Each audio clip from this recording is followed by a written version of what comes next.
Hello, my good friends. How are you today? May God bless you all. I will not introduce anything. You guys watch the video and feel it, then let's evaluate together. The wind tore through Bristle Creek like a pack of wolves, howling and snapping at anything that dared stand upright. Snow fell in thick, relentless sheets, blanketing the endless plains, in a white so pure it stung the eyes. The world was a frozen hell, and in the heart of it, a lone figure crouched in the shadows of a creaking barn, her breath fogging the air like a ghost. Florence May, a black woman with skin the color of warm cedar and eyes that burned with defiance, clutched a battered revolver in her gloved hands. Her scarf, a faded strip of silk, was knotted tight over her coiled hair, and her coat, too thin for this damn weather, was dusted with snow. She wasn't supposed to be here. Hell, she wasn't supposed to be anywhere near this godforsaken corner of the West. But life had a way of kicking you where it hurt, and Florence had been dodging kicks her whole life. She'd fled the city, some sprawling, smoky place, where men with money thought they could buy her dignity, only to end up in this frozen nowhere, chased by a bastard named Cal One-Eye Morgan and his pack of no-good cusses. All because of a scrap of leather in her satchel, etched with symbols she couldn't read. She'd thought it was junk, something her pa, a cowboy long gone, had left behind. But Cal thought different. And now here she was, hiding in a stranger's barn, heart pounding like a war drum. The barn smelled of hay and horse sweat, the kind of scent that clung to your bones. A lantern hung from a rusty nail, its light flickering like it was scared to stay lit. Outside the wind screamed, but Florence's ears were tuned to something else. Boots crunching snow, low voices muttering curses. She tightened her grip on the revolver, her father's voice echoing in her head. Aim true, Flo. Ain't no second chances in this world. She'd learned to shoot on the open range where a black girl with a gun was either a fool or a force. Florence was no fool. The barn door creaked open and a shadow loomed against the snow. Cal Morgan stepped in, his one good eye glinting like a snake's. His face was scarred. His coat patched with wolf fur, and the pistol on his hip looked like it had seen more blood than a butcher's knife. Behind him, two of his men, grimy, bearded sons of bitches, flanked the door, their hands twitching near their holsters. "Where's that damn map, girl?" Cal's voice was gravel and venom. "I ain't in the mood for games." Florence pressed herself against a stack of hay bales, her breath shallow. "Ain't got no map," she hissed loud enough for him to hear. "Just a piece of old leather."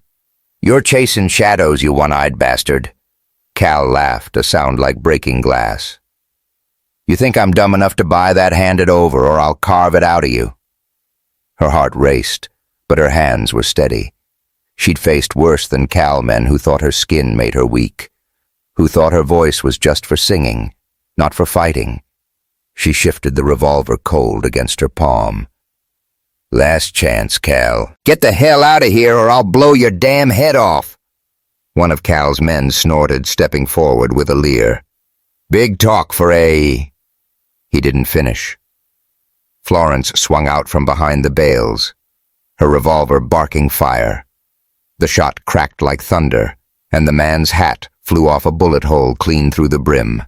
He stumbled back cursing, while Cal's other goon drew his gun.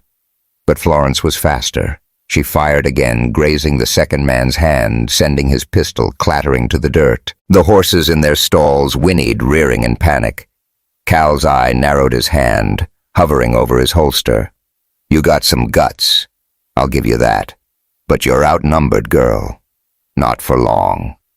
A new voice cut through the chaos, deep and steady as a rolling river. Florence's head snapped toward the barn door. A man stood there, silhouetted against the snow, a rifle cradled in his arms like it was part of him. He was tall, broad-shouldered, with a face carved from the same hardwood as the plains. His hair, black with streaks of silver, was dusted with snow, and his eyes— God. Those eyes held a storm of their own, Samuel Alder, the richest man in Bristle Creek, though you'd never know it from the patched coat and scuffed boots. He stepped inside, the barrel of his rifle glinting in the lantern light. "Who the hell are you?" Cal snarled, but his voice wavered. Samuel had a reputation even among men like Cal Mann, who owns this barn. Samuel said, his tone flat but deadly. "And you're trespassing. Drop your guns, or I'll put a hole in that one eye you got left." Cal's men hesitated, glancing at their boss. Florence kept her revolver trained on Cal, her pulse hammering. The air was thick with tension, the kind that could spark a bloodbath. But Cal, for all his bluster, wasn't stupid. He raised his hand slowly, signaling his men to stand down. "This ain't over. Alder," he spat. "And you," he pointed at Florence. "I'll find you. Try it," Florence said, her voice steel. "I ain't hard to find." Cal backed out, his men scrambling after him, their curses swallowed by the wind. The barn fell silent save for the creak of the rafters and the soft snorts of the horses. Florence lowered her gun, her hands trembling now that the danger was gone. Samuel turned to her, his rifle still at the ready, his eyes searching her face like he was trying to read a map of his own. "You want to tell me what the hell that was about?" he asked, his voice low but not unkind. Florence tucked the revolver into her coat, her breath steadying. "Names, Florence." "May. Those bastards think I got something they want. I don't. That's the short of it." Samuel raised an eyebrow, his face unreadable. "You shoot like you've done this before. My pa was a cowboy, taught me to aim before I could read." She met his gaze, refusing to flinch. "You gonna kick me out now or what?" He studied her for a long moment, the lantern casting shadows across his weathered features. There was something in his eyes, pain, maybe, or recognition. "Ain't in the habit of tossing folks into a blizzard," he said finally. "Come inside. You're freezing." Florence hesitated. Trust wasn't something she gave easily. Not after the city. Not after men who'd promised the moon and delivered nothing but dirt. But the cold was biting through her coat, and the barn wasn't much warmer than the storm outside. She nodded, slinging her satchel over her shoulder. "Lead the way." Then the trek to the house was short, but brutal, the wind clawing at their faces. Samuel's home was a sturdy wooden affair, its roof sagging under the snow, its chimney puffing thin smoke like a tired sigh. Inside, the air was warm, thick with the scent of burning pine and fresh coffee. The main room was simple but solid, a stone fireplace, a worn table, a rocking chair too big for a child. And there, curled up in that chair, was a girl no older than 6. Her blonde hair, a tangled mess, her cheeks pale but clean. Rosie Alder, Samuel's daughter, clutched a rag doll, her eyes wide as she looked up at Florence. "Papa." "Who's she?" Rosie asked, her voice a mix of curiosity and sleep. Samuel set his rifle by the door, shaking snow from his coat. "This is Miss Florence. She's stayin' for a bit." Florence managed a small smile, though her nerves were still raw. "Hey, kid. Nice doll. You got there?" Rosie's face lit up. "Her name's Daisy. Did you shoot a bad guy?" "I heard a bang." Samuel shot Florence a look, half amused, half exasperated. "Rosie, don't go starting stories. Ain't a story if it's true," Florence said, her lips twitching. She knelt beside Rosie, her satchel thumping to the floor. "Yeah, I shot at some bad guys, scared 'em off too." Rosie's eyes sparkled. "You're like a hiker. Papa, she's a hiker, right?" "Hiker," Samuel snorted, pouring coffee from a tin pot. "You mean hero, kid? And no, she's just passing through." He handed Florence a chipped mug, his fingers brushing hers for a split second. The touch was accidental, but it sent a jolt through her like a spark in dry grass. She took the mug, her eyes locked on his. "Thanks," she said, her voice softer than she meant. The coffee was bitter as sin, but it warmed her from the inside out. "Sit," Samuel said, nodding to a chair by the fire. "You look like you've been through hell." "Ain't far off," Florence muttered, sinking into the chair. The fire crackled its glow dancing across the room, and for the first time in days, she felt her shoulders loosen, but her mind was still racing. Cal wouldn't give up, and this man Samuel was a mystery wrapped in a damn riddle. Rich as Croesus, folks said, but living like a dirt farmer, and those eyes, they held secrets deeper than the plains.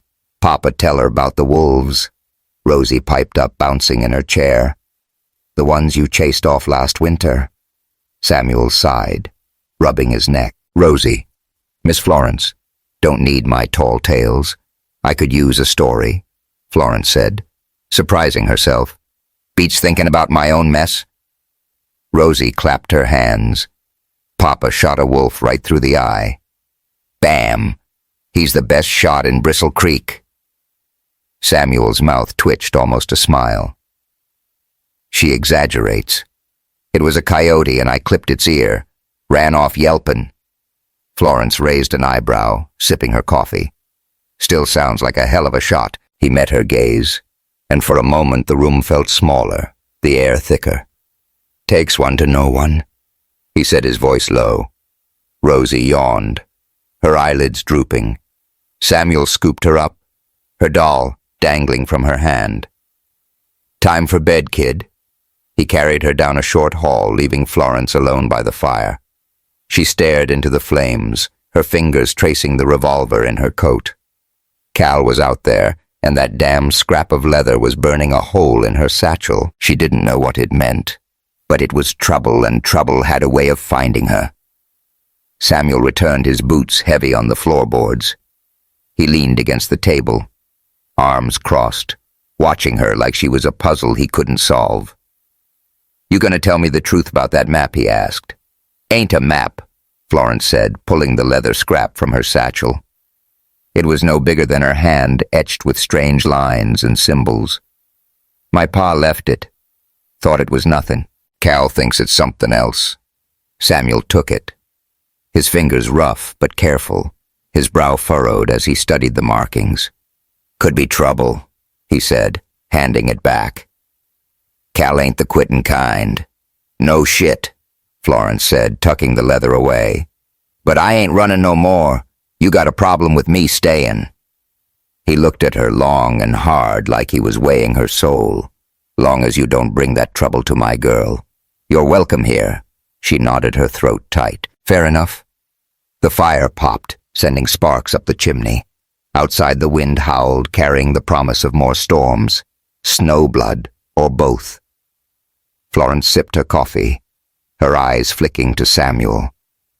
He was a man carved from the land itself, hard and unyielding, but there was softness in the way he'd held Rosie, in the way he'd looked at her just now. Trouble was coming sure as the dawn. But for the first time in a long while, Florence didn't feel alone. "Hey, folks, ain't that one hell of a start?" She imagined some storyteller saying, breaking the spell. If you're hooked on Florence's grit and Samuel's secrets, hit that subscribe button and drop a comment. What did you think of her shooting skills? Let's ride this tale together. The snow didn't let up in Bristle Creek. It fell like a damn curse, piling against the fences and turning the plains into a white void that could swallow a man whole. Inside Samuel Alder's house, though the fire roared, spitting sparks up the chimney and filling the room with the smell of pine and coffee so strong it could wake the dead Florence. May sat at the worn oak table, her fingers working a needle through a tear in Rosie's rag doll. The kid was asleep down the hall, her snores soft as a kitten's. But Florence's mind was anything but quiet. She'd been in Bristle Creek 3 days now, and every creak of the house, every gust of wind made her grip the revolver in her coat a little tighter. Cal. One-Eye Morgan was out there licking his wounds and plotting his next move. That bastard wasn't the type to let a bullet graze stop him, and Florence knew it. Worse, she was starting to feel the weight of Samuel's eyes, those deep storm-gray eyes that saw too much and said too little. He was a puzzle, this man, rich as hell, but living like a dirt farmer with a daughter who lit up his world and a past he kept locked tighter than a bank vault. Florence didn't trust puzzles. They usually had pieces missing. Samuel stood by the fire poking the logs with an iron rod, his broad shoulders hunched like he was carrying the whole damn plains on his back. The lantern light caught the silver in his hair, making him look older than his years, though Florence guessed he wasn't past 40. He hadn't asked her to leave, hadn't pressed her about the leather scrap Cal was after. But the silence between them was thick with questions. Neither wanted to answer. "You planning to stay long?" he asked finally, not looking at her. His voice was low, rough, like gravel under a boot. Florence didn't pause her stitching. "Long as it takes to shake Cal off my trail." "That a problem?" He turned his eyes, meeting hers. "Depends. You bringin' more trouble like last night?" She snorted, tying off a thread. "Trouble finds me, Alder. Ain't like I sended an invite." His mouth twitched almost a smile, but it didn't reach his eyes. "Fair enough. Just keep that gun of yours pointed at the right folks." "Always do," she said, holding his gaze. There was something in the air between them, a spark that wasn't just the fire's doing. It scared her, that feeling, because Florence May didn't fall for men with secrets. Not anymore. The door burst open, letting in a blast of cold air and a whirlwind named Rosie. The kid's blonde hair was a mess, her cheeks pink from the chill. "Miss Florence." Daisy's arms all fixed, she squealed, grabbing the doll from the table. "You're magic." Florence chuckled, the tension in her chest easing. "Ain't magic, kid. Just a needle and some thread." Rosie climbed into her lap, oblivious to the weight of the world. "You gonna stay forever? Papa needs help with the horses, and I need someone to braid my hair." Samuel cleared his throat, his face softening as he looked at his daughter. "Rosie, don't pester Miss Florence. She's got her own road to ride." Florence's heart twisted at the kid's hopeful eyes. "I'll stick around long enough to braid that mop of yours," she said, ruffling Rosie's hair. "Deal. Deal." Rosie hugged her, and for a moment, Florence forgot the snow, the danger, the man watching her like she was a storm he didn't know how to weather. The next day, trouble came knocking in a different form. Florence was in the barn, brushing down a chestnut mare, when a fancy buggy rolled up to the house. The driver, a wiry kid named Tommy Reed who worked for Samuel, hopped down, grinning like he'd just won a poker game. "Boss, you got company," he hollered, his voice carrying over the wind. Florence peered out, her hand resting on the revolver tucked in her coat. A woman stepped from the buggy dressed in a fur-trimmed coat that screamed money. She was tall, with auburn hair pinned under a hat that probably cost more than Florence's whole damn wardrobe. Clara Bell, the new gal in town, had been the talk of the saloon, some big-shot merchant looking to buy land for a railroad spur. And from the way she sashayed toward Samuel, who'd just stepped onto the porch, she was looking to buy more than dirt. "Well, Sam," Clara said, her voice smooth as whiskey, "you're a hard man to track down. Thought I'd see this famous ranch for myself." Samuel tipped his hat, his face polite but guarded Miss Bell. "What brings you out in this mess?"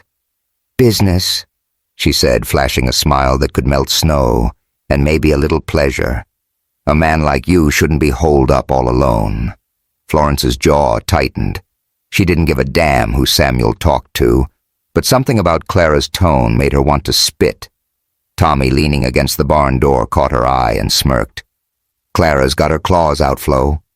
"Better watch your man." "He ain't my man," Florence snapped, brushing the mare harder than necessary. "And I ain't watching shit." Tommy laughed, his lanky frame shaking. Sure, sure. But you're glaring like you're about to shoot her hat off. Keep talking."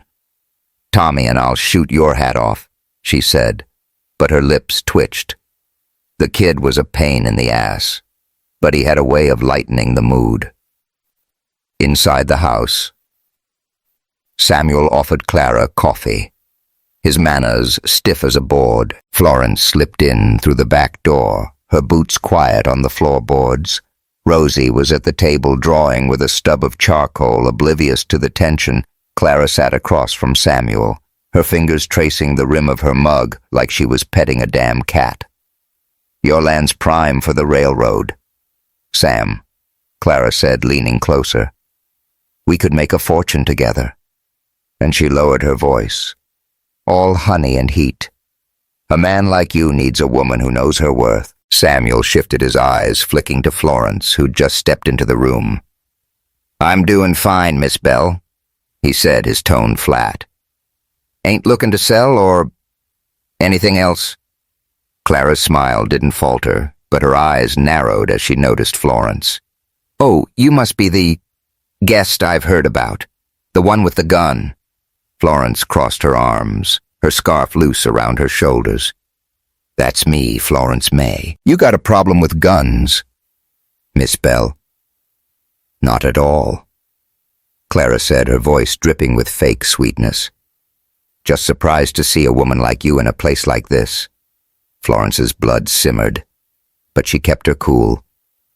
"A woman like me goes where she damn well pleases." Rosie looked up, grinning. Miss Florence shot a bad guy. Bam. Right in the hat. Clara's laugh was sharp, like breaking glass. Samuel shot Rosie a look, but the kid just giggled. Florence felt a pang of gratitude for the girl's innocence. It cut through the bullshit like a knife. That night, Florence found herself at the saloon, a ramshackle joint called the Rusty Spur, where the air was thick with smoke and the piano was always out of tune. Lila, the saloon's owner, had taken a liking to her, mostly because Florence wasn't afraid to tell drunk cowboys to shove off Lila. A wiry woman with gray streaks in her braid slid a glass of whiskey across the bar. "On the house, Flo. You look like you need it." "Damn right," Florence muttered, downing the shot. The burn felt good, like it could scorch away the image of Clara leaning towards Samuel, all smiles and promises. She didn't care. She told herself Samuel was nothing to her, just a man who'd given her shelter. So why the hell did her chest ache? The saloon door swung open, and a familiar figure stepped in, his guitar slung across his back. Eli Carter. The man who'd broken her heart back in the city looked like he'd stepped out of a damn dream. Tall, dark-skinned, with a smile that could charm the devil. His eyes found Florence, and her stomach dropped Flo. He said, his voice smooth as molasses. "Been a long time." "Not long enough," she said, but her voice lacked bite. Eli had a way of slipping past her defenses, and she hated him for it. He slid onto the stool beside her, his guitar resting against the bar. "I was a damn fool to leave you, Flo. I know that now. I've been singing your songs, thinking about you every night." She laughed, sharp and bitter. "You left me for a shot at fame, Eli. Don't come crying now, I'm here to make it right," he said, his hand brushing hers. "Come with me to Chicago. We'll sing together like we always planned." Florence's heart twisted. She'd loved Eli once. Loved the way their voices had woven together like threads in a quilt. But he'd chosen ambition over her, and she'd learned the hard way that love didn't pay the bills. Still, his touch stirred something. A flicker of the girl she used to be. She didn't pull away. The door creaked open again, and Samuel stepped inside his coat, dusted with snow. His eyes locked on Florence, then slid to Eli's hand on hers. For a split second, his face hardened, a storm brewing in those gray eyes.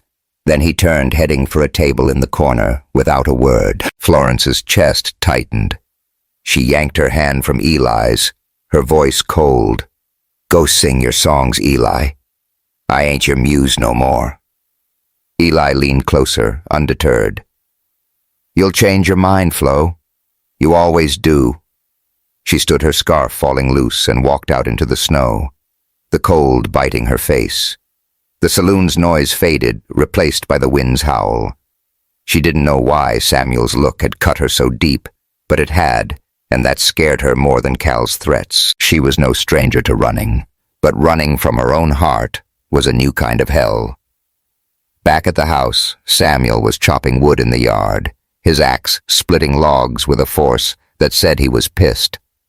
Florence watched from the porch, her breath fogging the air. Rosie was inside drawing by the fire, humming a tune Florence had taught her, a spiritual her pa used to sing. The kid was a light in the dark. But right now Florence felt like she was drowning in shadows. "You got something to say," Samuel called, not looking up his axe, pausing mid-swing. Florence crossed her arms, her scarf flapping in the wind. "Didn't look like you wanted to talk back there." He slammed the axe into a log, his eyes meeting hers, hard as flint. "Didn't look like you needed me to. That fella Eli, he your man?" "Ain't nobody's man," she snapped. "And what's it to you? You got Clarabelle keeping you warm." His jaw tightened and he stepped closer, his breath visible in the cold. "Clara's nothing to me and you damn well know it. But you and that slick bastard." "Enough," Florence cut him off, her voice shaking. "I ain't here to mess up your life, Alder. Just say the word and I'm gone." He stared at her, the axe forgot in his chest heaving. For a moment she thought he'd say it. Tell her to leave to take her trouble and her gun and her damn heart somewhere else. But he didn't. He just turned, grabbed another log, and went back to chopping the silence louder than any words. Rosie's voice broke the tension, calling from the door. "Papa." "Miss Florence, don't fight. I want Coco." Her big eyes were pleading, her doll clutched tight. Florence forced a smile, her throat tight. "Comin', kid." She glanced at Samuel, but he didn't look up. The wind howled, carrying the weight of their unspoken words, and Florence knew one thing for sure. Bristle Creek was about to get a whole lot messier. The snow kept piling up in Bristle Creek, turning the world into a white prison, where every shadow felt like a threat. Inside Samuel Alder's ranch house, the fire crackled its warmth, barely holding back the chill that seeped through the walls. Florence May sat by the hearth, her fingers working a needle through one of Rosie's dresses, but her eyes kept darting to the window. A week had passed since her run-in with Cal One-Eye Morgan, and the bastard was still out there lurking like a coyote waiting for the right moment to strike. Worse, the air between her and Samuel was thick with unspoken words. Every glance, a mix of fire and ice. Samuel was out in the barn, checking the horses, his silhouette a dark smudge against the snow. Florence didn't know what to make of him. A man rich enough to buy half the damn territory, yet chopping his own wood and mending his own fences. Those gray eyes of his held a storm, one she wasn't sure she wanted to weather. And then there was Eli Carter, her old flame stirring up memories she'd buried deep, and Clarabelle, that highfalutin merchant who looked at Samuel like he was a prize bull at auction. Florence didn't give a shit about their games, or so she told herself, but her heart had other ideas, and it was pissing her off. Rosie was sprawled on the floor, drawing with a charred stick, her tongue poking out in concentration. "Miss Florence, you ever seen a bear?" she asked, her voice bright as a bell. Florence smiled, threading the needle. "Once kid, big old grizzly back when I was riding with my pa. Scared the hell out of me. But he just roared and ran off." Rosie's eyes went wide. "You're braver than Papa. He only shot a coyote. Coyote's plenty tough." "Florence," said, her lips twitching. "Your Papa's got grit." Rosie giggled, then frowned, her little brow furrowing. "Why's Papa so mad at you? He's all grumpy since that singing man came." Florence's needle paused, her chest tightening. "Ain't mad. Kid, just grown-up stuff. Don't you worry about it." But Rosie wasn't buying it. She crawled over, plopping her head in Florence's lap. "You're staying right. I don't want you to go like Mama did." The words hit like a punch. Florence knew about Miriam. Samuel's wife, gone from childbirth fever, years back. She'd seen the way Samuel's face softened when Rosie mentioned her, the way his hands clenched like he was holding onto a ghost. "I ain't going nowhere yet," Florence said, brushing a strand of hair from Rosie's face. "Promise." The door banged open, letting in a gust of snow, and Samuel, his coat crusted with ice. His eyes flicked to Florence and Rosie, softening for a split second before hardening again. "Storm's getting worse," he said, shaking snow from his hat. "Barn's secure, but we're in for a rough night." Florence nodded, her throat tight. "Need me to do anything?" He hesitated like he wanted to say something more, but just shook his head. "Keep that gun close. Cal ain't the quittin' kind." She patted her coat where the revolver sat heavy. "Always do." The night came down like a hammer, the wind screaming through the plains, rattling the shutters. Florence couldn't sleep. Her nerves strung tight as a fiddle. She sat by the fire, her banjo across her lap, plucking soft notes to keep the dark at bay. Samuel was in his room, but she'd heard him pacing earlier, his boots heavy on the floorboards. Rosie was tucked in her rag doll, clutched tight, but the house felt alive with tension, like it knew something was coming. It came at midnight. A sharp crack split the air. Not thunder, but a gunshot, followed by the panicked whinny of horses. Florence was on her feet in an instant, her revolver in hand, her heart slamming against her ribs. She threw open the door, snow blasting her face, and saw shadows moving near the barn. 4, maybe 5, their coats flapping in the wind. Cal Morgan's voice cut through the storm cold as a blade. "Alder, get your ass out here, or we burn this place to the ground." Florence didn't think. She grabbed Samuel's rifle from the wall, her boots slipping on the icy porch as she ran toward the barn. Samuel was already there, crouched behind a stack of hay bales, his own rifle aimed at the shadows. His eyes met hers wide with surprise, then narrowed with something like respect. "Get back inside," he hissed. But there was no heat in it. "Like hell," Florence snapped, cocking the rifle. "They're after me, not you." Before he could argue, a bullet whizzed past, splintering the barn door. Samuel fired back the shot, echoing like a thunderclap. Florence dropped to one knee, her revolver steady, and scanned the darkness.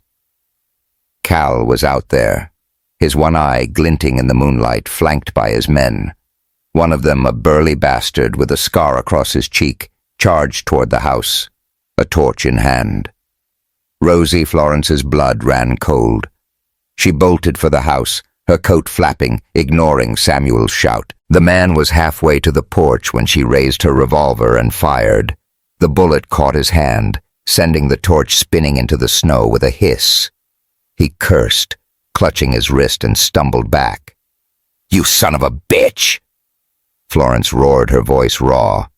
"Back off, or I'll put the next one in your heart." Cal's laugh rang out, chilling her bones. "You got fire, girl, I'll give you that, but you're outnumbered. Hand over the map and we'll leave this shithole standing." Florence ducked behind the porch, her breath ragged. The house was dark, but she could hear Rosie's whimpers inside, soft and terrified. Her heart twisted. She'd promised the kid she'd stay, and now here she was, bringing hell to their door. Samuel slid beside her, his rifle trained on Cal's men, his face hard as stone. "Stay low," he whispered. "I'll cover you. Get Rosie." She nodded, crawling through the snow to the door. Inside, Rosie was huddled under the table, her eyes huge with fear. "Miss Florence," she sobbed, throwing her arms around Florence's neck. "I got you, kid," Florence said, her voice steady despite the chaos. "Stay quiet. Okay." She carried Rosie to the back room, tucking her behind a heavy trunk. "Don't move till I come get you," she said, pressing a kiss to the girl's forehead. Rosie nodded, clutching her doll, and Florence ran back to the porch, her revolver hot in her hand.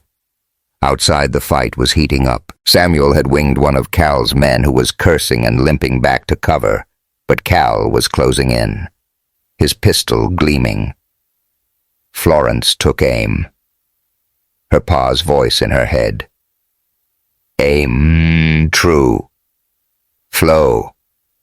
She fired the bullet, grazing Cal's hand, sending his gun spinning into the snow. He howled, clutching his wrist, his one eye blazing with rage. "You'll pay for that, you bitch!" he snarled, but his men were faltering, their nerve breaking under the gunfire. Samuel fired another shot, and the last of Cal's goons scattered, disappearing into the storm. Cal stood alone, his coat flapping his hand, dripping blood. "This ain't over, Alder," he spat. "You and that damn girl. You're both dead. Try it," Samuel said, his voice cold as the snow. "I'll bury you myself." Cal backed away, his shadow swallowed by the blizzard. The ranch fell silent, the only sound the wind and the faint crackle of the fire inside. Florence lowered her gun, her hands shaking now that the adrenaline was fading. Samuel turned to her, his face a mix of relief and something deeper, something that made her chest ache. "You all right?"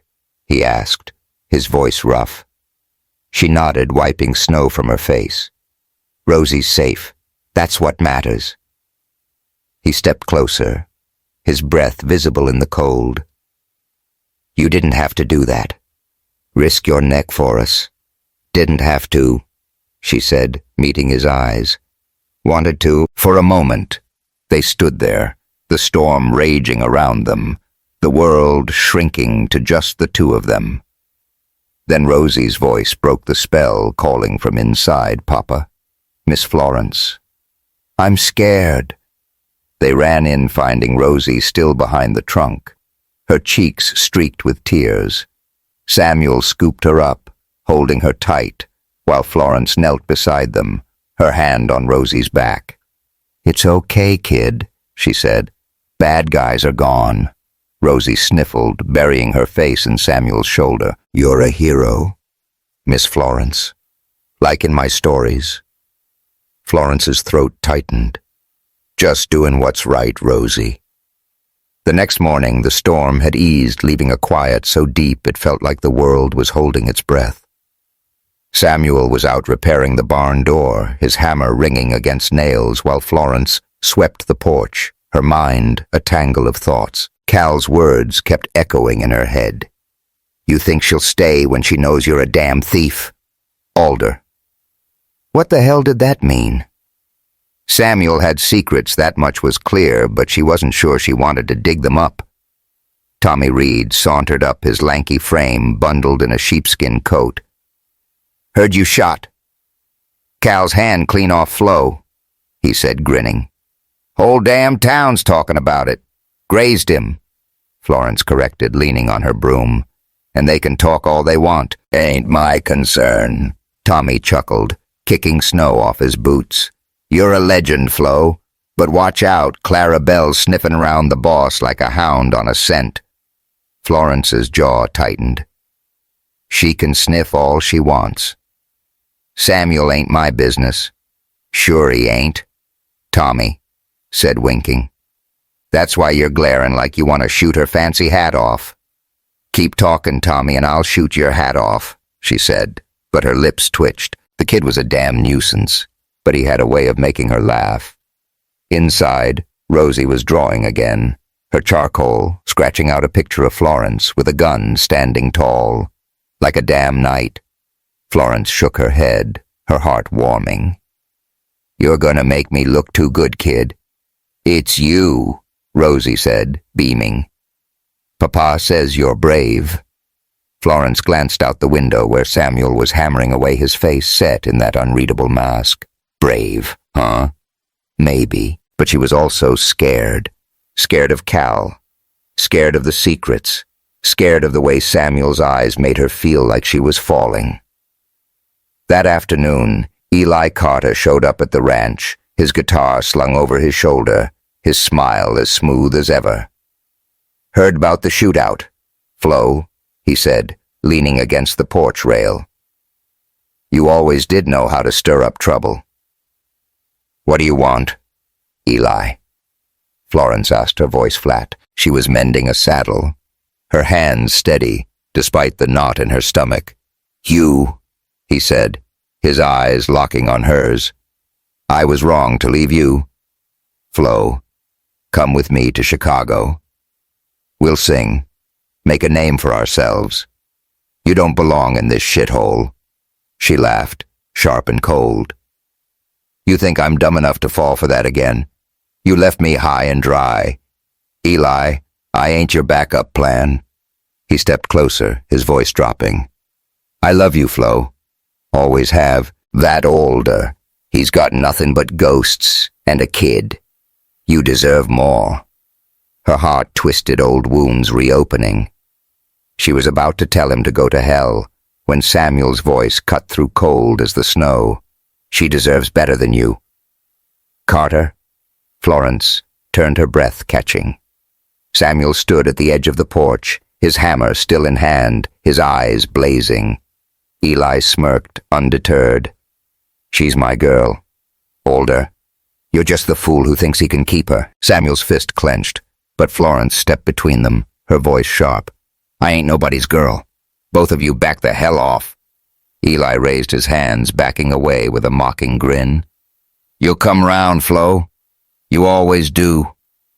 Samuel watched him go, his jaw tight, then turned to Florence. "He tellin' the truth? You planning to run off with him?" She glared at him, her temper flaring. "You think I'm that damn stupid? What about you cozying up with Clara Belle? Don't play righteous with me." "Alder." His eyes darkened, but he didn't answer. He just walked back to the barn, the hammer swinging in his hand, leaving Florence standing in the snow, her heart pounding with anger and something she didn't want to name. That evening, Clara Belle showed up again, this time with a bottle of fancy whiskey and a smile that could charm a snake. She invited Samuel to her place in town to discuss business, her hand lingering on his arm. Florence, bringing in firewood, saw the whole damn thing through the window. Her stomach churned and she turned away, the logs heavy in her arms. She didn't care, she told herself. Samuel could do whatever the hell he wanted, but when she carried the wood inside, Rosie was waiting, her eyes big and worried. "Miss Florence, you're not leaving, are you? Papa's all sad, and I don't want you to go." Florence knelt, forcing a smile. "I'm here, kid. Ain't going nowhere yet." But as she tucked Rosie in that night, humming a soft spiritual to calm the girl's fears, Florence couldn't shake the feeling that she was standing on the edge of a cliff. Cal was coming back, that was sure as sunrise, and Samuel, damn him, was pulling her in deeper, whether she liked it or not. The wind howled outside, carrying the promise of more trouble, and Florence knew one thing: Bristle Creek was about to test her in ways she'd never imagined. The snow in Bristle Creek had turned to slush, leaving the plains a muddy mess that sucked at boots and wagon wheels alike. The air was still cold enough to bite, but there was a hint of spring in the way the wind softened, like it was tired of fighting. Inside Samuel Alder's ranch house, though the tension was thicker than ever, Florence May sat at the kitchen table, cleaning her revolver with a rag and a scowl, her mind a tangle of anger and hurt. Cal One-Eye Morgan was still out there licking his wounds after the shootout, but it wasn't just him gnawing at her. It was Samuel. Damn him, and the way he'd looked at her like she'd betrayed him when Eli Carter showed up. And Clara Belle, that high and mighty merchant, wasn't helping, prancing around like she owned Samuel's heart. Florence didn't care. At least that's what she kept telling herself, but every time she saw Samuel's gray eyes hard with something she couldn't name, her chest tightened like a noose. And then there was Rosie, the kid who'd wormed her way into Florence's heart with her big eyes and bigger questions. Leaving Bristle Creek was starting to feel less like an escape and more like a gut punch. Samuel was out fixing a fence, his hammer ringing in the distance, each strike a reminder of the wall between them. Florence oiled the revolver's cylinder, her fingers steady despite the storm in her head. Cal's words from the shootout kept echoing. "You think she'll stay when she knows you're a damn thief, Alder?" What the hell did that mean? Samuel had admitted to running with Cal years back, stealing horses to save his family's ranch. But he'd sworn he'd left that life behind. Florence wanted to believe him. But trust was a fragile thing, and hers had been broken too many times. Rosie burst into the room, her boots tracking mud across the floor. "Miss Florence, I made you a picture."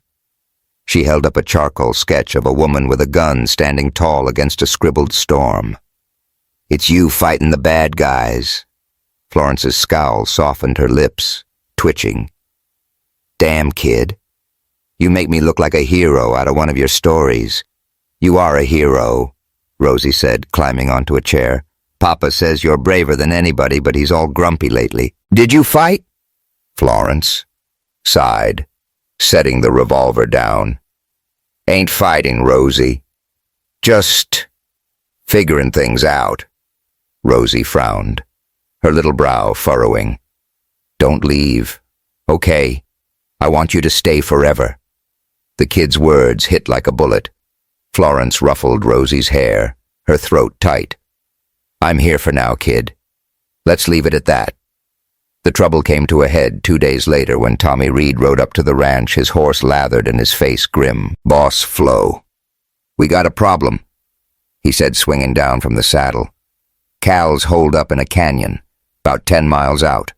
Word is, he's planning to hit the ranch again, and this time he ain't playing Samuel, who'd been stacking firewood, straightened his jaw tight. He's still after that damn leather." Tommy nodded, glancing at Florence. "Reckon. So, he's got 6 men now, mean sons of bitches. We gotta do something before they come knocking."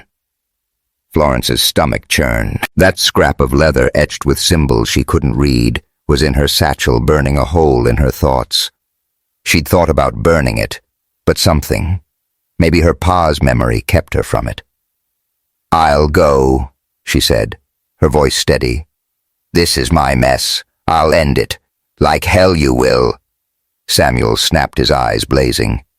"Cal's my problem too. We do this together." She met his gaze, her heart pounding. "You sure about that, Alder? Last I checked, you weren't too keen on me sticking around." He stepped closer, his voice low and rough. "I don't want you gone, Flo. I just don't want you dead." The air between them crackled, and for a moment Florence forgot. Tommy forgot Cal, forgot everything, but the way Samuel's eyes held hers. Then Rosie's voice piped up from the porch. "Papa, Miss Florence." "Don't fight. We gotta catch the bad guys." Tommy laughed, breaking the tension. "Kid's got a point, boss. We need a plan, not a damn lover's quarrel." Samuel shot him a look that could have curdled milk. But Florence smirked. "All right, Tommy. What's the play?" They huddled in the kitchen, the fire casting shadows on the walls. Lila, the saloon owner, showed up with Reverend Amos, both ready to throw in Amos, a wiry black man with a preacher's calm and a gunslinger's past, had known Florence's pa back in the day. "Cal's a snake," he said, his voice soft but firm. "But he's greedy. We use that leather to lure him out. Set a trap." Lila, her braids swinging, grinned. "I'll spread word in town. Make Cal think you're heading to that canyon to dig up treasure. He'll bite the dumb bastard." Samuel nodded, his face set. "We'll meet him in the canyon. Draw him into a choke point, Tommy. You and Lila cover the high ground. Amos, you're with me and Flo." Florence raised an eyebrow. "You trust me to watch your back?"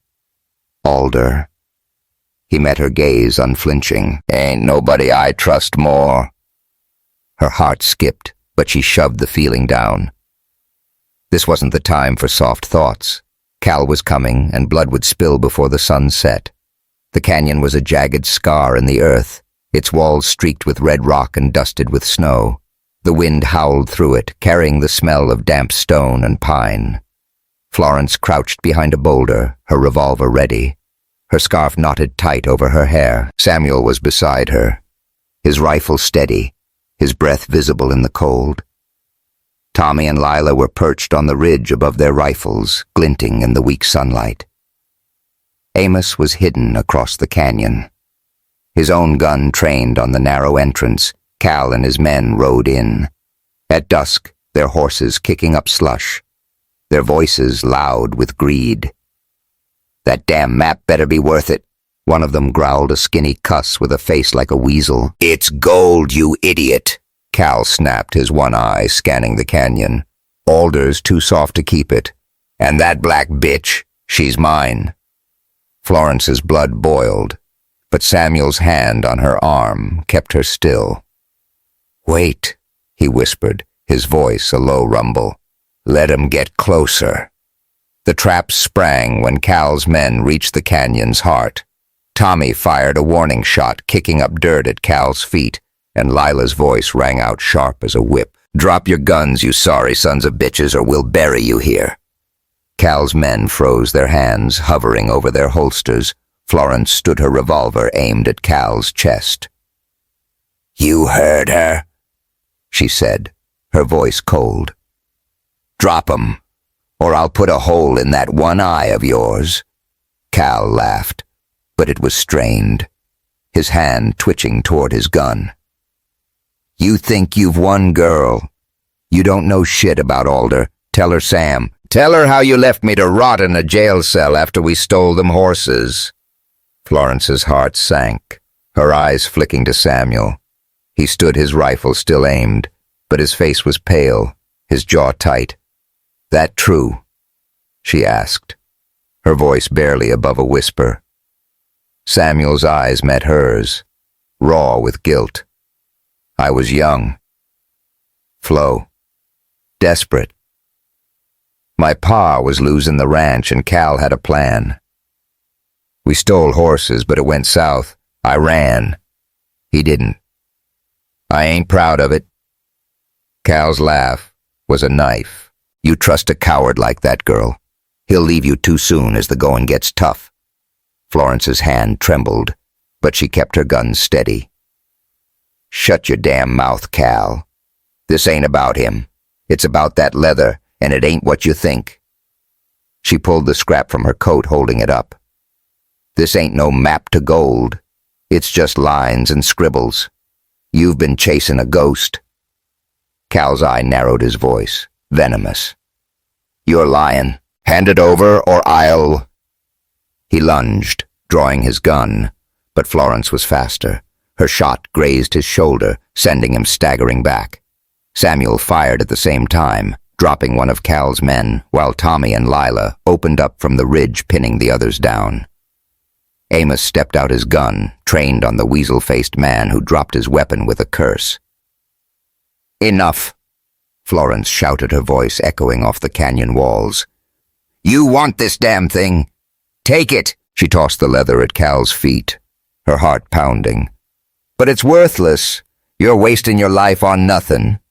Cal snatched it up, his hands shaking as he studied the symbols, his face twisted with rage. "This ain't nothing. There's a cave up ahead. Gold. I know it." "Then go look," Samuel said, his voice hard. "But you're leaving here, Cal."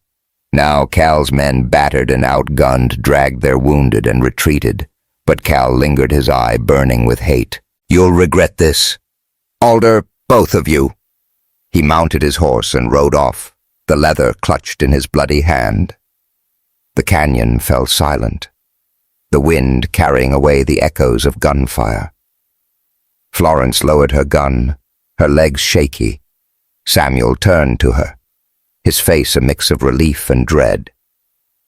"You didn't have to do that," he said. "Risk everything for me." "Didn't do it for you." She lied, her voice sharp. "Did it for Rosie?" His eyes searched hers, and for a moment she thought he'd call her bluff. But he just nodded, slinging his rifle over his shoulder. "Let's get home. Back at the ranch." The mood was heavy as the snow. Florence sat by the fire, her banjo untouched. Her mind replaying Cal's words. Samuel had been a thief, a man who'd left his friend to rot. Could she trust him? Did she even want to? Rosie was asleep. Her drawing of Florence still on the table, a reminder of the kid's faith in her. But faith was a fragile thing, and Florence's was cracking. Tommy, ever the optimist, tried to lighten the mood. Hell, Flo, you shot Cal again. You're gonna be a legend round here. Ain't that right, boss? Samuel grunted, pouring coffee. She's already a legend. Don't need to make it bigger. Florence snorted, but her heart wasn't in it. Legends get shot, Tommy. I'm just trying to stay alive. Lila showed up later, her braids swinging as she plopped into a chair. Town's buzzing about that canyon showdown, she said, grinning. But watch out, Flo. Clara Bell's planning a big meeting with Sam tomorrow night. Says it's business, but I'd bet my saloon she's after more. Florence's stomach twisted, but she kept her face blank. Samuel can do what he wants. Ain't my concern. Lila raised an eyebrow, unconvinced. Sure, darling. Keep telling yourself that. That night, Eli Carter found her in the saloon where she'd gone to clear her head. The place was packed. The air thick with whiskey and smoke. The piano banging out a lopsided tune. Eli slid onto the stool beside her, his guitar leaning against the bar. Heard about the canyon, Flo, he said, his voice smooth. You're wasting your fire on this town. Come with me to Chicago. We'll sing, make something real. Florence downed her whiskey, the burn doing nothing to dull the ache in her chest. You left me, Eli. Why the hell should I trust you now? Because I know you, he said, his hand brushing hers. You're a star. Flo not some rancher's sidekick. Alder's a damn mess thief. Liar. Whatever Cal said. You deserve better. She wanted to pull away, to tell him to go to hell, but the doubt in her heart held her still. Eli's touch was familiar, a reminder of a time when she'd believed in love in dreams. In that moment of weakness, she let his hand linger, her eyes distant. The saloon door opened and Clara Bell swept in, her fur coat gleaming. She spotted Samuel at a corner table where he'd been nursing a drink and made a beeline for him. Sam, darling. She purred her hand on his arm. I've got a bottle of fine whiskey at my place. Let's talk business privately. Samuel hesitated, his eyes flicking to Florence, who was still at the bar with Eli. Something dark crossed his face and he stood following Clara out. Florence saw it all, her heart sinking like a stone. She yanked her hand from Eli's, her voice cold. Get lost, Eli. I ain't your girl. She stormed out, the snow stinging her face, but the image of Samuel leaving with Clara burned hotter than any blizzard. Back at the ranch, she wrote a note, her hand shaking. I can't stay where trust is broken. Take care of Rosie. She left it on the table, grabbed her satchel and headed for the stable, her boots crunching in the slush. The wind howled, but it was nothing compared to the storm in her heart. Bristle Creek had given her a home, but it had also broken her. And Florence. May was done running from pain. The slush in Bristle Creek had started to freeze again, turning the muddy paths into a slick, treacherous mess that mirrored the state of Florence May's heart. She stood in the stable, her satchel slung over her shoulder, her breath fogging in the cold air as she saddled a gray mare. The note she'd left on Samuel Alder's kitchen table felt like a lead weight in her chest. I can't stay where trust is broken. Take care of Rosie. Every word had hurt to write, but Florence was done with half-truths and heartache. Samuel's past as a thief, his moment with Clara Bell, the way Eli Carter's words had wormed into her doubts. It was too much. She'd come to Bristle Creek looking for a fresh start, not a new kind of hell. The mare snorted, stamping her hoof, and Florence tightened the cinch, her hands steady despite the ache in her throat. The wind outside was a low moan, carrying the scent of snow and pine. She glanced at the ranch house, its windows glowing with lantern light, and pictured Rosie asleep, her rag doll clutched tight. Leaving that kid was the hardest part, harder even than leaving Samuel with his storm-gray eyes and secrets that cut deeper than any knife. But Florence. May didn't stay where she wasn't wanted, and Samuel's silence after the canyon fight had spoken louder than words. She led the mare to the stable door, her boots crunching on the frozen ground, when a voice stopped her, cold. "Going somewhere?" Flo. Samuel stood in the doorway, his coat open, his hair dusted with snow. His face was hard, but his eyes... God, those eyes were raw, like he'd been fighting a battle of his own. Florence's heart lurched, but she kept her voice steady. "Yeah, Alder. I'm done here. You got your fancy lady and your secrets. I ain't sticking around to be a fool." His jaw tightened and he stepped closer, blocking her path. "Clara's nothing to me, and you damn well know it. You're running because of Eli. Ain't you? That slick bastard got you thinking you're better off with him." Florence laughed sharp and bitter. "Eli's a ghost. Sam, I told him to go to hell. But you're the one who's been lying, hiding who you are. Cal said you left him to rot and you didn't deny it. Deny. What else you keeping from me?" Samuel's face paled, his hands clenching at his sides. "I told you the truth, Flo. I was a kid, desperate to save my pa's ranch. I stole horses with Cal, but when it went bad, I ran. Left him in a jail cell. I ain't proud of it, but I've spent every damn day since trying to make it right." She shook her head, her scarf slipping loose. "Tryin' don't erase the past, Sam, and seeing you with Clara, letting her hang all over you, that ain't making it right. That's just making me feel like shit." He stepped closer, his voice low and rough. "I was drunk, Flo.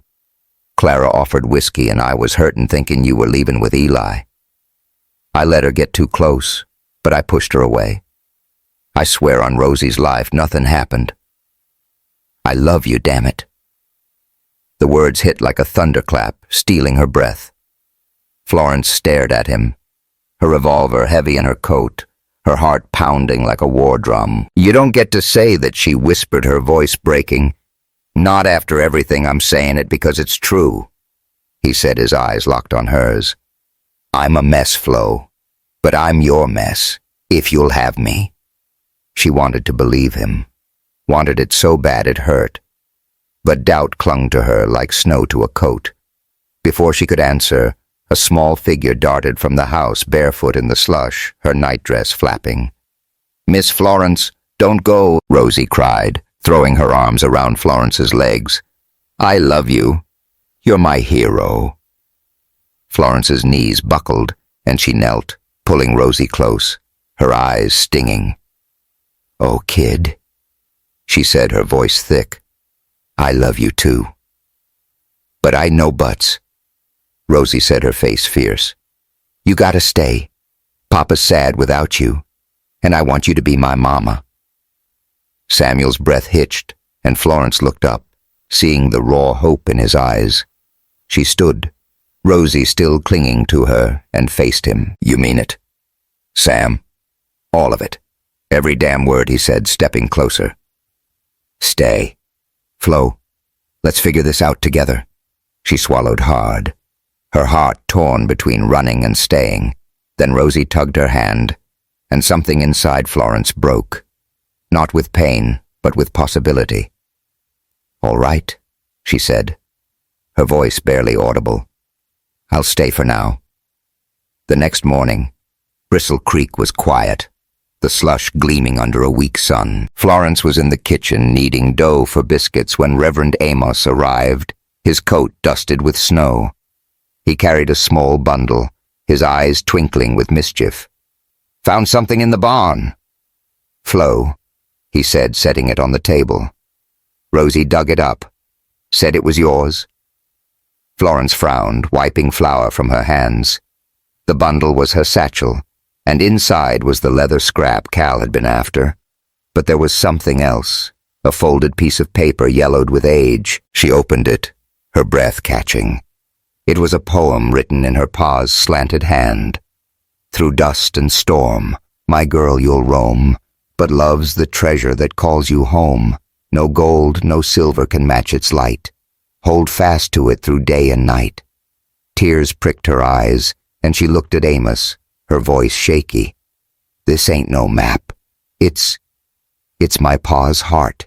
Amos nodded, his smile gentle. Your pa was a good man, Flo. He gave you the real treasure, your spirit. That's what Cal was chasing, even if he didn't know it. Florence clutched the poem, her throat tight. All this time she'd been running from ghosts, thinking the leather was her curse. But it was her anchor, a reminder of who she was. She looked out the window where Samuel was teaching Rosie to stack firewood, his laugh rare and warm. Maybe, just maybe, Bristle Creek was where she was meant to be. The day took a turn when Lila burst into the house, her braid swinging. Flo. Sam. You're gonna love this, she said, grinning like a cat with a canary. Rosie's been plotting with me and Amos. Kid's got a plan to fix you two. Florence raised an eyebrow, her hands still dusted with flour. What kind of plan? Lila winked. You'll see. Get cleaned up and head to the church tonight, and wear something nice. Samuel, who'd just come in, looked as confused as Florence felt. What's Rosie up to now? Something good, Lila said, shooing them off. Don't be late or I'll tan your hides myself. That evening, Florence and Samuel walked to the church, Rosie skipping ahead, her face lit with excitement. The building was small, its steeple crooked, but the windows glowed with candlelight, casting a warm haze over the snow. Inside, Reverend Amos stood at the altar, his preacher's coat swapped for a worn vest, a Bible in his hands. Lila and Tommy were there grinning like fools, and Rosie was practically bouncing. What the hell's going on? Samuel muttered, his hand brushing Florence's arm. Before she could answer, Rosie ran up, grabbing their hands. Papa, Miss Florence, you gotta get married. I planned it all. You love each other, right? Florence's heart stopped, her eyes wide. Samuel's face went red, but he didn't pull away.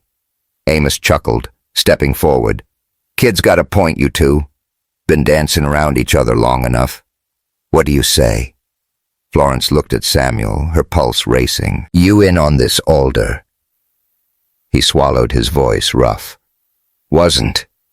But I'm in, if you are, Flo. I meant what I said. I love you. The words hit her like a warm wind, melting the ice in her chest. She thought of her pa's poem, of Rosie's, hope of the way Samuel had fought for her in the canyon. All right, she said, her voice trembling. Let's do this. The ceremony was quick. No frills, just Amos's steady voice and the flicker of candles. Tommy dropped the ring, a simple silver band, muttering, Shit, sorry, boss. And Lila laughed so hard she snorted. Rosie stood between them, holding their hands, her smile brighter than the sun. When Amos said, You may kiss, Samuel pulled Florence close, his lips soft but sure, and for the first time in years, she felt like she was home. That night, back at the ranch, Rosie was asleep, her dreams full of heroes and weddings. The house was quiet, the fire burning low, casting shadows across the walls. Florence and Samuel stood in his bedroom, the air thick with anticipation. The moonlight streamed through the window, silvering the floor, and the wind outside was a soft hum, like it was singing for them. Samuel closed the door, his hands hesitant. I ain't good with words. Flo, he said, his voice low. I fucked up letting Clara get close, hiding my past, but I swear I'll spend my life making it right. Florence stepped toward him, her scarf undone, her hair spilling loose. "We both fucked up, Sam," she said, her hand resting on his chest, feeling his heartbeat through his shirt. "I let Eli get in my head, let doubt win. But we're here now, together." He cupped her face, his thumbs brushing her cheeks, and kissed her. Slow at first, then deeper, like he was pouring every unspoken word into it. Florence kissed him back, her fingers tugging at his shirt, the fabric falling away in the moonlight. They moved to the bed, a tangle of limbs and whispers, her skin warm against his, her hair a dark cascade across the pillow. The moment was raw, passionate, but tender, his hands tracing her curves, her laughter soft when he fumbled with her scarf, his voice a murmur. "You're my home." Flow. They came together in a rush of heat and heartbeats, the world fading until it was just them, two broken souls finding wholeness in each other. After they lay tangled in the blankets, the fire's glow painting their skin. Florence traced a scar on Samuel's shoulder, her voice soft. "We're gonna be okay, aren't we?" He kissed her forehead, his arm tight around her. "Better than okay. We've got Rosie, each other, and a whole damn future." She smiled, her eyes heavy, and drifted off the wind outside a lullaby. For the first time in Bristle Creek, Florence May slept without fear, her heart full of something she hadn't dared name, hope. The next morning, Samuel was up early, splitting wood in the yard, his face lighter than Florence had ever seen. She was in the kitchen making coffee when Tommy burst in, his grin wide. "Hell, Flo, you're a Mrs. now. Should I call you Mrs. Balder or just Badass Flo?" She laughed, tossing a rag at him. "Call me Flo, you dumbass, or I'll shoot your hat off." Rosie ran in her hair a mess and hugged Florence tight. "You're my mama now, right? Like in my stories." Florence's heart swelled and she knelt, pulling Rosie close. "Yeah, kid, I'm your mama." Samuel came in, his hands dusted with sawdust, and smiled a real smile, the kind that reached his eyes. "Looks like we're a family," he said, his voice rough with emotion. Florence nodded her hand, finding his. "Damn right we are." But as they sat down to breakfast, the leather scrap on the table caught her eye, a reminder that Cal was still out there, and the past wasn't done with them yet. Florence didn't know what lay ahead, but with Samuel and Rosie by her side, she was ready to face it. Gun in hand, heart open, and a song on her lips. Spring crept into Bristle Creek like a shy guest, softening the snow into patches of green that spread across the plains like a patchwork quilt. The wind, once a howling beast, now sang a gentler tune, carrying the scent of pine and fresh earth. Samuel Alder's ranch stood proud under the warming sun, its wooden walls weathered but strong, its chimney puffing lazy smoke. Inside the house was alive with new warmth. Curtains sewn by Florence May hung at the windows, their bright cotton catching the light, and a small sycamore sapling stood in the yard, planted by Samuel, Florence, and Rosie, as a promise of roots that would grow deep. Florence stood on the porch, her scarf loose around her shoulders, her dark hair spilling in curls that danced in the breeze. She held a tin mug of coffee, its bitter heat grounding her as she watched Rosie chase a butterfly across the yard, her laughter bright as a bell. Samuel was by the barn hammering a new gate, his shirt sleeves rolled up his face lighter than Florence had ever seen. A month had passed since their wedding, since the night they'd laid bare their hearts and bodies, and Bristle Creek felt like home in a way Florence hadn't thought possible. But the past wasn't done with them, and the leather scrap, now known to be her pa's poem, still sat in her satchel, a reminder of Cal One-Eye Morgan and his damn fool quest for gold. She sipped her coffee, her revolver tucked in her coat, her eyes scanning the horizon. Cal hadn't shown his face since the canyon, but Florence wasn't naive. Men like him didn't quit. They festered, waiting for a chance to strike. And then there was Eli Carter, who'd slunk back to Chicago after she'd told him to go to hell, and Clara Bell, who'd cooled her pursuit of Samuel, but still cast lingering glances in town. Florence didn't give a shit about them anymore, but the doubts they'd stirred about trust, about belonging, lingered like smoke. Rosie ran up her cheeks pink, a dandelion clutched in her fist. "Mama Florence, look. It's for you," she said, tucking the flower behind Florence's ear. Florence's heart swelled, the word mama still new and precious. "Thanks, kid," she said, kissing Rosie's forehead. "You're gonna make me soft." "Nah, Rosie giggled. "You're tough. You shot that bad guy." Samuel's voice came from the barn, warm with amusement. "She's right, Flo. You're the toughest damn woman in Bristle Creek." Florence turned, her lips twitching. "Keep talking.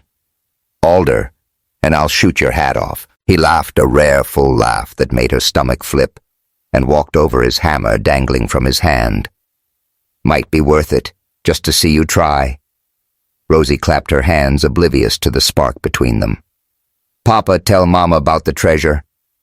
Samuel's brow furrowed, but before he could ask, Tommy Reed rode up, his lanky frame bouncing in the saddle. "Boss Flo, you ain't gonna believe this," he said, swinging down with a grin.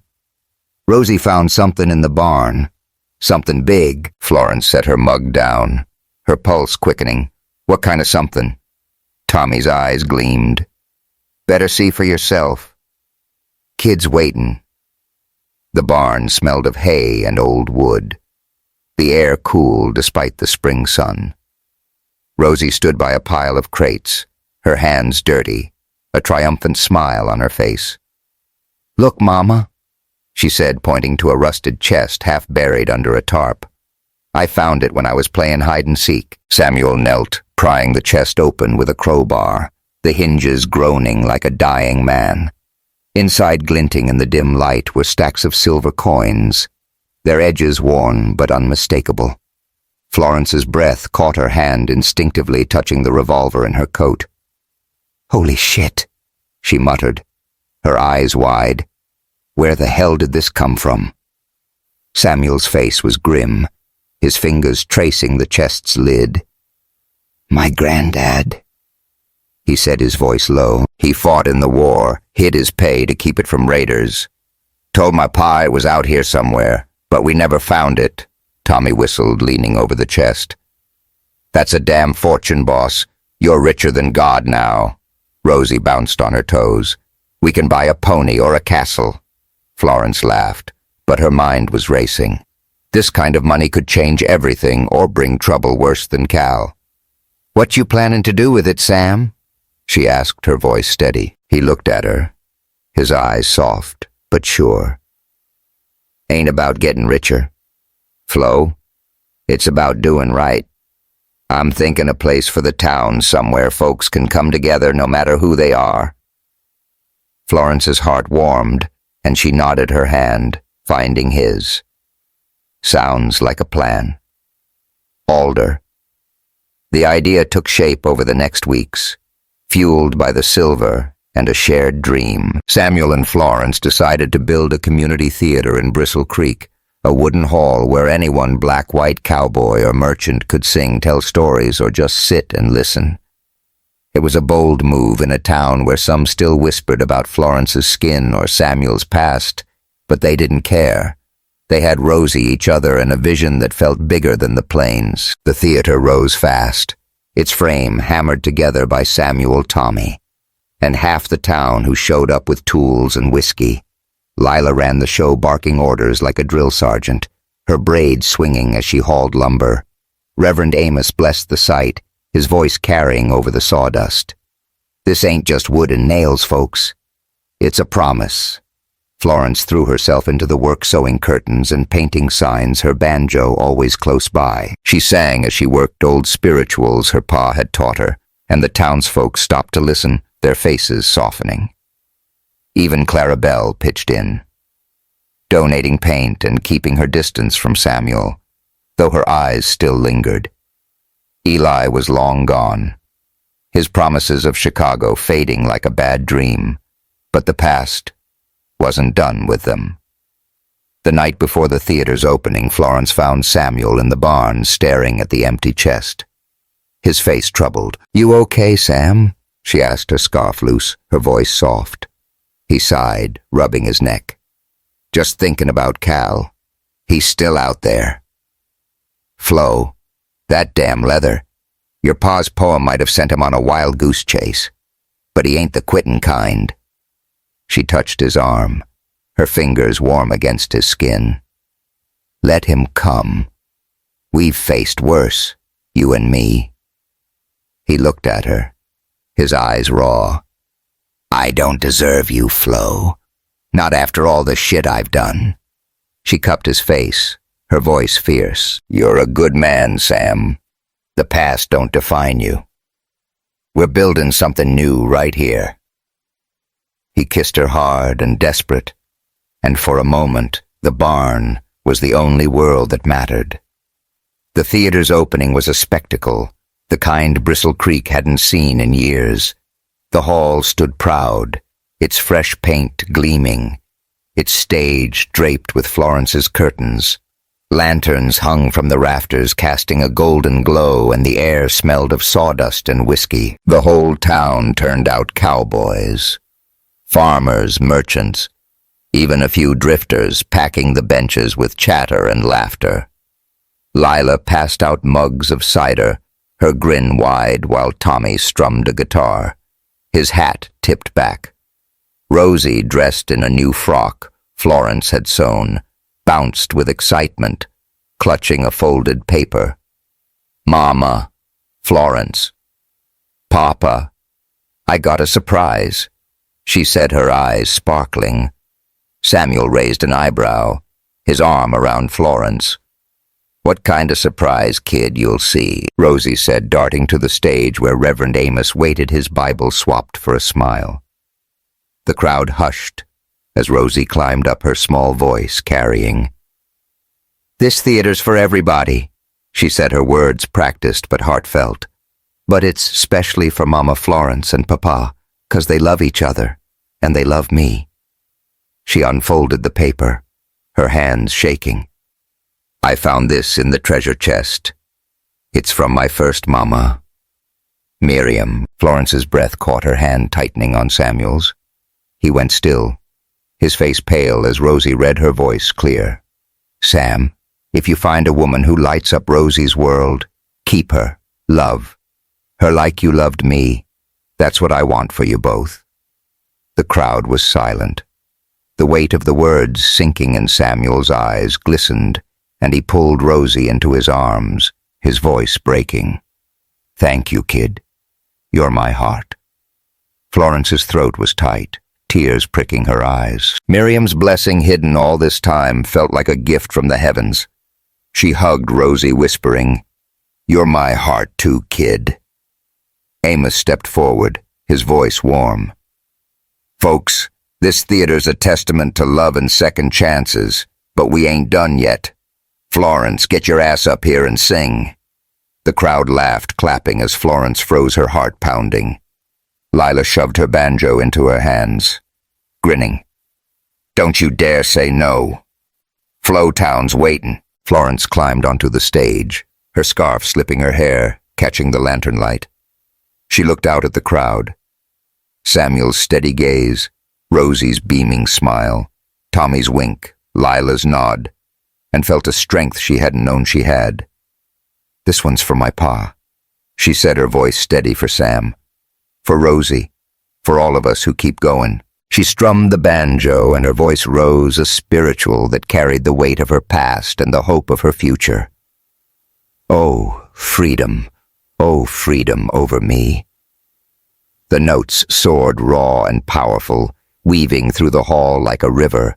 The crowd was still then swaying, some singing along, others wiping tears. Samuel stood, his eyes locked on her pride and love, shining through. When the song ended, The hall erupted cheers and whistles, shaking the rafters. Rosie ran up, hugging her, and Samuel followed, pulling Florence into his arms. He kissed her right there in front of everyone, his voice a murmur. "You ain't just my wife. Flo, you're Bristle Creek's soul." The crowd roared, and Tommy fired his pistol into the air, shouting, "Hell yeah!" Lila led the townsfolk into a dance, the piano banging out a lively tune. Cider spilling, laughter rising. Reverend Amos raised his hands, blessing the chaos, his grin wide. Later, as the fire died down and the crowd thinned, Samuel, Florence, and Rosie rode out to the plains, their horses kicking up dust in the moonlight. They stopped by a creek, its water glinting like silver, and dismounted. Rosie nestled between them. The stars were bright, the air soft with spring. "We found our treasure, didn't we?" Florence said, her voice quiet, her hand in Samuel's. He smiled, his arm around her. "Not just silver, Flo. It's us, forever." Rosie yawned, her head on Florence's shoulder. "Like in my stories, right? Happily ever after." "Yeah, kid," Florence said, kissing her hair, happily ever after. They rode back the plains, stretching wide, the wind carrying Florence's song, a melody of love, grit, and second chances. Bristle Creek was no longer just a town. It was a home, a promise, a song that would echo through the years. Hey folks, that's the tale of Florence and Samuel. Love, grit, and a damn good song. A storyteller's voice seemed to echo, breaking the spell. If this story warmed your heart or got you hollerin', smash that subscribe button and comment below what's your favorite moment. Let's keep riding these western trails together.